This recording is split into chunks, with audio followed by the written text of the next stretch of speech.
High, আমি বিদিশা। আজ ছিল শ্রাবণ মাসের প্রথম সোমবার। সকালে উঠেই আমার প্রথম কাজ হচ্ছে এদেরকে খাবার দেওয়া। এখানে মেনিকে খেতে দিয়েছে বলে ও ট্যাপ ট্যাপ করে তাকিয়েছে। তারপর স্নান টান করে পুজোয় বসলাম।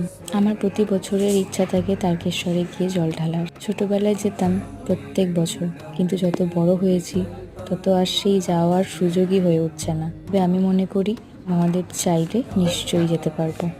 তো পুজো সেরে মায়ের হেল্প করে দিচ্ছিলাম, লুচি বেলে দিলাম। আমার তো আবার পরোটা বেশি ভালো লাগে রুচির থেকে, জানোই নিশ্চয়ই। তারপর অর্ডার দেওয়ার কিছু জিনিসপত্র প্যাকিং করার ছিল, সেটা নিয়ে বসেছিলাম একটু। তো এখানে প্যাকিং ডান। অর্ডারটা ছিল আমতা থেকে। দুপুরবেলা তো ঝুমঝুমি বৃষ্টি নেমেছিল। ওয়েদারটা এত সুন্দর লাগছিল না, একদম ভিজতে ইচ্ছা করছিল। তা আমি এখানে ভিজে ভিজে কয়েকটা রিলসও করেছিলাম। তো আজকে ছুটি। তোমরা কারা কারা প্রথম সোমবার করলে কমেন্টে জানিও। কমেন্টে হর হর মহাদেব লিখতে ভুলবে না কিন্তু। টাটা।